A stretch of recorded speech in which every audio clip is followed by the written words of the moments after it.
Last weekend was a jam-packed one for Chippewa hockey as the D3 team swept the Western Michigan Broncos. D2 put their second win in the books, and women's faced off against Loyola. We'll have a recap as well as a preview of next weekend's games on this episode of Inside Chippewa Hockey.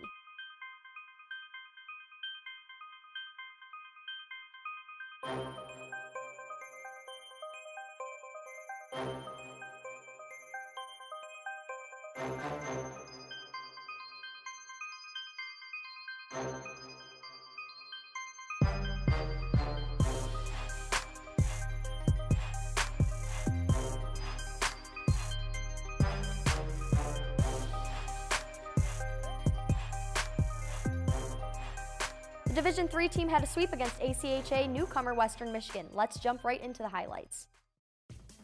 In Game 1 of the series, Jordan Wadge drives the puck up the ice, sees a scoring opportunity, shoots, and finds the back of the net. That's a great shot right there from Jordan. Got it right off that stick, working down into the low slot side. It actually finds its way through the 5-hole, but it got its way to the net. The Broncos look to fire back with a little movement across the ice, and a shot from the top of the circle ties it up at 1. I don't think anybody could have anticipated a shot or a goal like that from Western, especially knowing what was going on into this game. It's not a great goal to see right there against Riley Morgan. Shane Agnello makes a move outside and drops the puck to Jason Pischke. Pischke over to Nick Wink, and Wink puts it in. Wink had a phenomenal weekend, and Pischke with a great sauce down there to get it right to him in front of the net. Stays at the goal line, and then he just chips it in. Nick Wink gets the puck over to Shane Agnello. Agnello receives the puck from Nick Wink, drives it up toward Bronco territory, and scores. This is a great goal to see from Agnello. It seems like it's been some time since he's hit Homestead, and right there, gets it right to the front of the net, gets it through. Backhand beauty. In Game 2, Chippewa's with a 3-point lead. Dylan Billings takes a shot. Broncos goaltender with a great save, but Jake Schott follows it up to score his first goal of his college career. And we've been waiting for this for so long from Schott. A great shot in front of the net, finds its way through, and Central Michigan dominates through the first period. Now with a 7-0 lead, Brennan Martin gets the puck on his stick. Martin weaves through the Broncos defenseman and puts one in the back of the net. He's playing defense on the season, but he plays like a forward right there. He dips and doos through traffic and cuts like a hot knife through butter. Brennan Martin brings the puck up to Bronco territory, passes it over to Ryan Tyre, who makes the Chippewas lead 11-0. That is such a phenomenal shot from Ryan Tyre, who's been playing so good this season. Right upstairs, top cheddar, no possibility for a save. Shane Agnello gets the puck up in front of the net to Philip Fazio. Fazio with a beautiful shot to score the Chippewas' 17th goal of the game. You just love to see Fazio score, and especially with a great sauce like he was able to get there in the low slot. Puts that one right through and over, and Central Michigan up by, well, a country mile, they like to say. The D3 team swept the Western Michigan Broncos last weekend. Sean, Friday and Saturday were two completely different games. On Friday, if you looked at the score on paper, it looked like they were pretty much in control of the game the entire time, but if you were there, you would know it was kind of a different story. Coach Kadzo still felt pretty confident going into Saturday's game to scratch some of our lines beforehand. What did you think of this decision? You know, the reason that I think the two games are really different, I was trying to figure this out heading into Saturday's game and then coming out of the weekend. I think Friday's game, they knew that they were the better team in every facet, so they didn't have to play their maximum effort. Well, when it's 1-1 after the first period against a team that you should beat 19-0, you kind of get ripped by the coach. And 9-2, that's a solid victory. It's good, but no way was Coach Kadzo happy after that Friday performance, and that's why he put in the players that he did for Saturday's game. He wanted to light a fire into the guys. Get those guys who don't usually get their starts, Jake Schott and the likes of them. He came up with 2 goals himself. They're hungry. They want to work out there. Colin only had to make 8 saves, but he was on top of it, and he was sharp the entire time that he was out there. The guys on Saturday came out hungry. They knew the fire that had been lit underneath them from Kadzo the night before, and every single intermission the game before, they knew they had to perform, and a 19-0 victory is a statement win. Do you think some of these players that got an opportunity to play executed well, that they'll be able to see more ice in the future? Yeah, I think so for sure. You know, these guys, a lot of people view them as scratches or practice team members, but if you ask any of the guys from top liners to those guys who don't get in every single game, they're all part of the same team. They understand that. And I think you saw a lot of great performances out there. It's obviously like a tough situation for Colin Smith, for example. You've got a great goaltender in Riley Morgan, one of the best in the league. Trevor Whitehead, who we've talked about plenty of times, is one of the best as well. So it's a tough situation, but these guys perform really well, and we'll see them going forward for sure in many series. With such high-scoring games, we've seen a lot of great performances from different players. We had 4 goals from Nate Elgeier. We had 5 goals from Nick Wink. We had Colin Smith in the net for the first time ever. Sean, who is our player of the weekend? I think it's that last option that you said. I was really impressed with Schott. Like we talked about during the highlights, he had a lot of good looks on net, and coming up with 2 goals is no mistake. But you got to give it to Colin. He got his first start, and as a freshman, that is such a nerve-wracking experience to have that first one, your first college game ever. He came up with the win. He was 100% on saves. I got to give it to Colin because, it's a great feeling to finally get that first start as a goaltender, finally get those live pucks shot at you, and finally know what it's going to be like going forward. Do you think we'll see him more in the future? I certainly hope so. I think with a lot of tough games coming up, especially as we're kind of out of our non-conference slate, save the Ferris weekend, if we go into that first game against Ferris and we absolutely wipe the floor, I don't see why we couldn't see him for game number 2. The D3 team will face U of M Flint in a home-and-home series this weekend. Historically, Sean, we haven't had a problem taking care of U of M Flint, but do you foresee anything else happening this year? U of M Flint's always kind of a wild card, just in the sense of you never know what kind of players you're going to get from them. We've seen a lot of speed the last couple of years, and especially when they went down and they hosted the MCHC tournament 2 years ago. They gave a good run for a couple of teams, but Central Michigan historically, like you said, they do very well against U of M Flint. Their systems match up very well. The physicality is something that it's not even questionable against U of M Flint, and I think going against the Victors this coming weekend really proves to be a good test to get CMU back in conference play, but back in conference play that's not exactly going against the gauntlet. What do you know about U of M Flint so far based on their play from earlier this year? Well, heading into the first rankings period, they were ranked in the top 12, which is always a good mark. I know that's kind of a similar position that they finished off last season. This Flint team kind of plays a diverse amount of teams, not just in the terms of the non-conference teams that they place, but being where they are geographically in the MCHC East, they kind of play more of the teams that we don't get to see as often from where we are in the MCHC. So U of M Flint, I know so far, has had a good amount of scores. They've always are able to bring home a good amount of fans to Crystal Fieldhouse. So I think this Michigan Flint team definitely provides a good test, especially better than a Ferris State that we've played recently or Western Michigan. But I still think this is definitely a sweepable series for Central Michigan. Who do you think we'll see in net this weekend? I think just because this is a MCHC, just a conference series, if we play very well Friday night, which I believe Riley Morgan will start in net, if we play great in net and our offense is on fire, defense isn't allowing many opportunities, I think Saturday could definitely be a Trevor Whitehead day. And that's no disrespect to him in any sense because he's definitely a capable number 1 if he's in that position. But I think just knowing Cadzo's strategy, if he put Riley Morgan in net against Western, we're going to see him against Michigan Flint. This week we are going to be switching things up a bit and have you, the fans, vote on who you think will be the player of the weekend. Sean and I each have our own picks, and collectively the CHN crew has come together to come up with their pick of the weekend. This weekend, I'm going with Nick Wink. Last weekend he had 5 goals, and I think he's on a roll. I think that I can definitely place my bet on him for the player of the weekend next week. I respect that pick, and I'm picking a line mate of his. I'm going with Jason Pischke myself. I think it's been a while since the Fish has found the back of the net. He had a lot of chances against Western. I like the Nick Wink vote, but I personally got to go with a fish fry this Friday. And the CHN crew, like you said, came up with their own collective vote. They're going with the man behind the pipes who we're anticipating this weekend, Riley Morgan. We haven't talked enough about him recently, and they think he's going to stand out against U of M Flint this weekend. I'm thinking we're thinking more offensively. Yeah, we're going to be posting the polls on Facebook and Twitter, so make sure you vote on who you think you will be the player of the weekend and follow along with their progress against the Victors. And make sure to side with me for Nick Wink. Well, no, his line mate. He's going to be doing a lot of passes number 22. All right, well, that's fair. D2 was able to get their second win of the season last weekend over Washtenaw Community College. We'll have the highlights coming up after the break.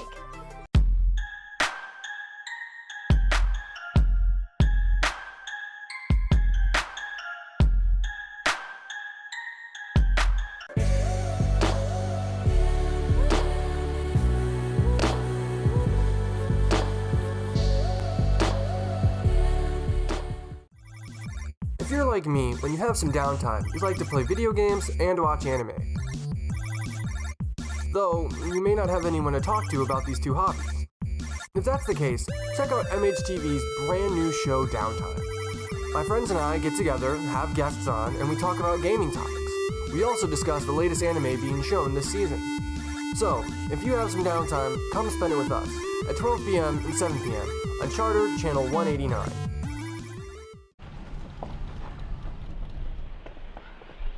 Got a quarter?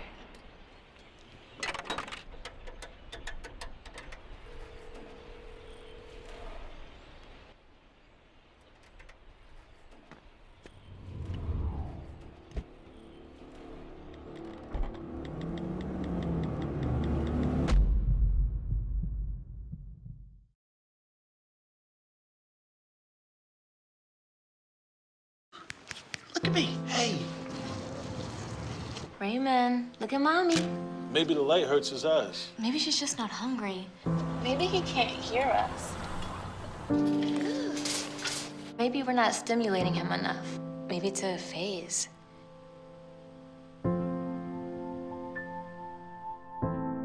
Avoiding eye contact is one early sign of autism. Learn the others today. The sooner it's diagnosed, the better. Did you see these charges from some gaming site? How did they get our credit card number? Billy? Playing online is serious business. Visit dhs.gov/stopthinkconnect for tips on how to be safe online. This semester, MHTV presents Nobody Watches Season 3. A show with questionable quality and, more stuff. Nobody Watches Season 3, airing Mondays at 1 and 8 p.m., greeting you with new episodes every other week.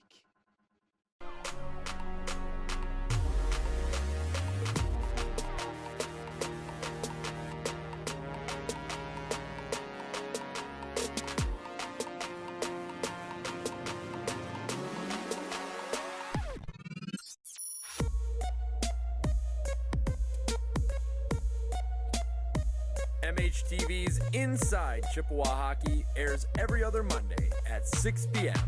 on Charter 189.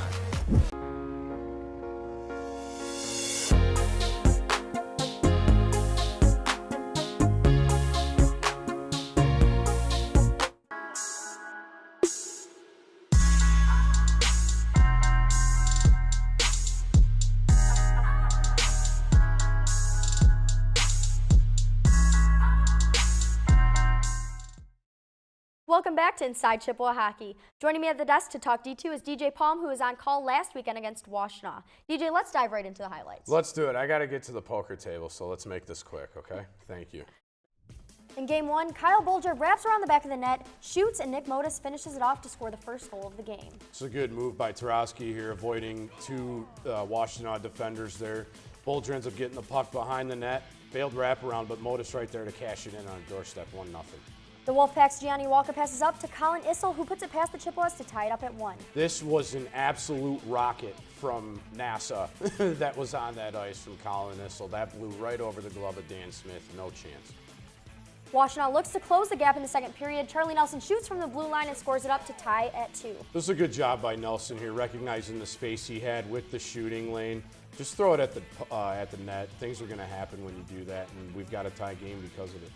Trevor Hunter tries to put one past Washtenaw's goaltender. A great save by the Wolfpack, but Hunter follows that up and tips it in. See, Charlie Nelson makes a good play on the other end, but this was a really bad play on the other. He's trying to trap it in the skate of Jordan Edwards there, and that's just an easy play for Trevor Hunter to make. Justin McComas drops the puck. Nolan Lefebvre gets it on his stick, fires one from the circle to double the Chippewas' lead. This was a beautiful sniper here by Nolan Lefebvre. That was just pure placement on the shot. Jordan Edwards could feel the wind go by his ears as that one whistled by him. The D2 team was able to get their second win of the season this weekend. What allowed them to get that win? That was pretty back and forth. What allowed them to gain control? Well, I think what allowed them to gain control was a lot of mixture of them having the puck and making some very good passes. Their passes this week was much better as far as it going tape to tape. I thought their cycling game was a little bit better. And not to mention their penalty kill. They only gave up one power play goal to Washtenaw this weekend. So when you look at those things, I think it's collective of their passing's getting better, their cycling much better, and their special teams is working a lot more. The D2 team doesn't play this weekend, but will be away at Wright State in 2 weeks. What do you think this time off will do for the D2 team? It's going to get them some rest. It's going to get them some much-needed time to go ahead and just kind of, retool the mindset a little bit and get prepared for, the games at the end of the semester and then coming up at winter break here. So it's going to be interesting to see what it does to them. Captain Kyle Chapman moved back to defense after playing up at center against Northwestern. I know you wanted to make him your player of the game last weekend. Did he make the cut this week? Absolutely. Kyle Chapman did, for sure. I've noticed his leadership ability on top of his hockey sense and skills the last few weeks that he's been playing, and I understand why now head coach Brian Knopp has given him that C on the shoulder. You look up and down this roster, and Chapman is just all around as far as an overall, he's the best hockey player on their team, I believe, in terms of skating, stick handling, his scoring ability, and not to mention his defensive ability is already impeccable. But the guy just plays anywhere, and he's willing to do anything that he can for the team to help him win. And I just love the fact that he's just got a never say die attitude, and he'll always say yes when it comes to his teammates. So Kyle Chapman, yes, player of the week for sure. Chapman scored the 5th goal of the game on Saturday against the Wolfpack in the 2nd period. Let's take a look at it now. DJ, tell us what you saw. Well, what I see here is Kyle Chapman. He's going back to defense. It's his 4-on-4 here. So you want your good D-men out there, and he's just hanging out, just standing where he needs to be and gets the puck and then fires. This is just plain out, flat, quick decision. I know what I'm going to do with the puck when I already get it. And those are some things sometimes that you can't teach every hockey player when they start playing this game. You've got to be able to know what you're going to do with the puck before you were doing it. And Kyle Chapman already had that goal scored before it actually touched his stick. So Kyle Chapman, player of the week, absolutely. Alongside Chapman, one of the D2 players is back on the ice after receiving a phone call that changed his life last season. Shane Lindquist never thought he would call himself a survivor. You don't really expect that. I was 19, so I was as a 19-year-old. Soon after winning an Army Award and finishing a great season on the D2 team, he believed he was at the peak of his physical health when things started to feel off. In February, I competed in this competition for my Army Reserve unit, the Best Warrior competition, and I just remember I was in front of the board on for one of the events, and I was being asked questions, and I just remember looking to my left, everyone I'd look left at, I'd see 2 of them, and I was like, this is just weird, it's not getting better, something's wrong. With things only getting worse, Lindquist visited an eye doctor thinking he may have had some muscle damage or took a hit too hard to the head. Playing it safe, the eye doctor referred him for an MRI. The following day, he got a phone call that no 19-year-old would ever expect to receive. They had found a brain tumor. Okay, what does that mean? Is it cancerous? And I just remember him saying yeah, it's cancerous, and I was like, oh my God, how do I react to this? A long, strenuous summer lay ahead. It's weird to think about how my summer was. I mean, I didn't do anything all summer. I laid around and it was chemo, and then recover, and then do it again. A side effect he hoped he could escape made reality set in. And I remember the day I was showering, and I just was like, what's on my face? And it was hair, and I was like, oh, this is it. I'm officially a stereotypical cancer patient. And that's when it really hit me, honestly, was just losing the hair. He tried to fight it. I tried to fight it for I don't know, 3 or 4 days. I was I'm not shaving my head yet, not shaving it yet. I'm just gonna just not gonna wash it or something, I don't know. And eventually I just got so tired of it, and I submitted to it, and my mom shaved it off. During these dark times, he found light in the people that surrounded him. The same day, my best friend Matt came over, and he said, I'm shaving my head too. So he went out on the back deck, my mom shaved his head, and my brother went out and got his head shaved too. And it really meant a lot, it really did. The thought of returning to what he loved kept him pushing forward. Just looking to now, honestly. I just wanted to get to now. An optimistic viewpoint and a lot of laughs made it easier to cope. Yeah, I questioned it, why me? Why did I get cancer? But honestly, at the end of the day, I was just oh well, who cares? I'm gonna get over it. I'll get back to where I was. It's a minor setback, and now it's a cool story to tell. More people than he could ever imagine came together to show their support. You don't really realize how many people are there. That care about you, that watch over you, watch what you're doing. It's humbling to know how many people are there to support you when you need it. I appreciate it. 2 groups in particular. I'm so lucky, the friends I have, honestly, on hockey, ROTC, they've been there for me every step of the way. Lindquist is back and striving to be better on the ice and at ROTC than he was before he got diagnosed. This is a challenge now. I get to I get to experiment to figure out how to get myself back to where I was. I get to find new routes. For now, his goal is to play a solid game straight through. No mistakes, no moments where he needs to take a shift off because he feels tired. However, one thing that is guaranteed is that he has fans everywhere who will be cheering him along every step of the way. Lindsay Lewis, Chippewa Hockey Network. To support Shane in his recovery and keep up with his inspiring story, head to ChippewaHockeyNetwork.com and click on the D2 tab. We're going to head to break, but when we come back, we'll dive into the women's 2-game homestand against Loyola.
Every budget, so don't accept defeat. Now you can get covered and still buy me treats. You take care of your pets. Now it's their turn to take care of you. Visit getcoveredamerica.org to learn about your health insurance options. The world is online, and we're all connected. While there's a lot to explore and discover, we each need to do our part to keep the internet safe. Learn how you can stay safe online at dhs.gov/stopthinkconnect.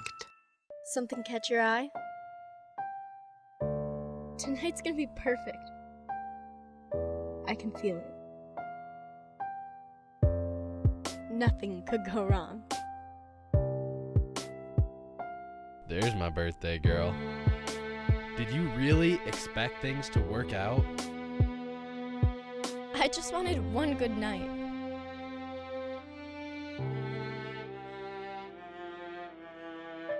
Hip-hop has impacted my life in a way where I can express myself to others, tell my stories, and tell their stories. It's a culture. We are the culture. Everybody wants to be like us. It's therapy for me. Taught me how to grow. Showed me who I was to myself, basically. Gave a voice to the voiceless. It's allowed me to be exactly who I want to be. Just made me want to go harder in life. The DNA to our musical history. It shapes everything that I do, and it continues to grow with me. It's everything I. That's good.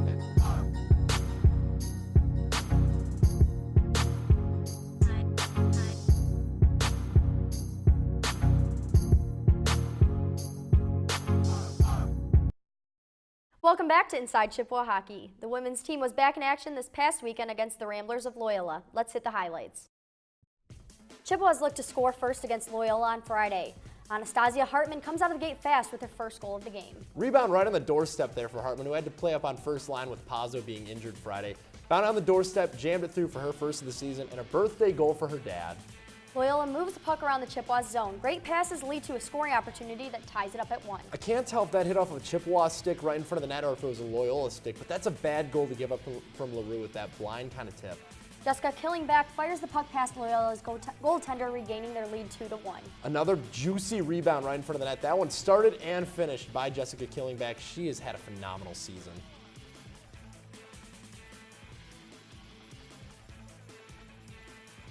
Loyola's Chloe Zinter receives a pass right in front of the net, sees a scoring opportunity, and runs with it. This is actually a really good goal from Loyola. That's great passing from behind the net to get it back into that low slot area and go over stick side of LaRue. From the right circle, Loyola takes a shot on net that finds its way in, bringing their lead to 3-2. Again, one that kind of bounced in front of the net and just found its way through. You got to put the shots in net if you want to win these games, and that's what Loyola did. In Game 2, Hannah Burgum takes a shot that finds its way through, Loyola taking a 2-0 lead. This is really good cycling from the Ramblers here as this one finds its way in a loose area in the mid-slot. A lot of traffic in front of the net from the Ramblers. They're able to help this one find its way through. Chippewas look to close the gap. Julia Sachel steps up with the puck and fires it to the back of the net. Sachel was firing away this weekend as she got a champagne bottle bop for herself as she was able to come up with her first goal of the season as well. And Chippewas find themselves within one as Flores couldn't hold on to that one with the glove. Jessica Killingback gets the puck on her stick in the second period. She fires a shot and scores to tie it up at 3. Playing right into that narrative that we've been talking about. Fire one from an odd angle, and any way you can get it in, it's going to find its way in. That one took a weird bounce off of a Loyola skate and found its way through to the back of the net as the Chippewas tie it up. Loyola wins the faceoff. A scramble in front of the net leads to Loyola's 6th goal of the game. This was the third in 4 minutes and eventually turned into 4 in about 6 minutes. Nail in the coffin to start off the third period as Loyola wanted to come away with the sweep, and they were able to do that from a dominating third. The Chippewas are still looking for their second win of the season, but came pretty close on Friday in a 1-goal loss. Sean joins me back at the desk. Sean, what is one major takeaway from this weekend? Well, Central definitely competed, but Loyola was the better team out there this weekend, and you could see it a lot in the depth. And that's weird to say because it was a shorter bench from Loyola, but it looked like the talent of players that they had out there was just able to overcome the Central Michigan team. And you saw it from the way that they outlasted the team. Central Michigan had a few late comebacks in Friday's game and in Saturday's game, but that Saturday game, 4 goals in 6 minutes is a big X mark that you got to put on the season going forward. There was a big difference on the scoreboard from Friday's to Saturday's game. What changed in both teams' play? You know, I really think the thing that was so different with Friday's game is I think, and it's such a common excuse and coaches always write it off, but Loyola really did not arrive for the game until about 25 to 30 minutes before the game started. They were kind of late for warm-ups. I think that really gave Central a fighting chance going into the weekend series on Friday. Not to say that they were not a team that could compete with them, but I think Saturday the Ramblers were more comfortable. They found themselves in a better position. Central had a great comeback and one of their best that we've seen this season in competing, but the third period was really telling between these two squads in Saturday's game. CMU will head to Flint this weekend to scrimmage against the University of Michigan Flint. What do they need to work on most to prepare for them? I think they need to find their lines. Obviously, with having Pazzo out for 5 periods on Friday and Saturday's games, that kind of made it where you had to switch around with Hartman being back at the top line. And then as the games went on Saturday, it kind of seemed like they were switching between the top lines all around the board. So I think consistency would be a really good thing to find heading into a scrimmage like this. Scoring touch is something that you've been comfortable with, but positioning, closing the gap defensively, and making sure that your forecheck is consistent and your back check and bail out your goaltender, because LaRue's the only goaltender on this team. She cannot be facing 40 to 50 shots a game. Undoubtedly, our player of the weekend is Jessica Killingback by far. She's been one of the leading scorers for the team, definitely. How important is a player like her on the women's team?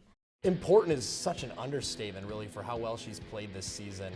She makes all the players around her better on the team. That top line is completely led by number 13 out there, and we've seen immediate impacts. I mean, we didn't have Pazzo this weekend, and Hartman had to step up, and she had a great job because the way that I see it, Mac Barnett kind of mixes between Hartman and Killingback, and the fact that she can dangle as well as have speed out there. And I think the thing that Killingback does is she makes herself a human wrecking ball in terms of the amount of opportunities that she can create. She is able to work around the puck. She's got such soft hands. She can sauce it like it's nobody's business. She can get shots on net, and not just shots on net just for the sake of getting them on net, but being able to get opportunities there that bounce off for those second and third chance opportunities. That's how Sachel got a goal. That's how Hartman got a goal. And that's how the Chippewas are going to keep getting goals this season. Thank you for joining us on this week's episode of Inside Chippewa Hockey. Make sure to vote on social media who you think next week's D3 Player of the Week will be. Nick Wink. Be sure to follow us along on our coverage and listen live this weekend as the D3 team takes on U of M Flint. Have a great weekend, and as always, fire up Chips.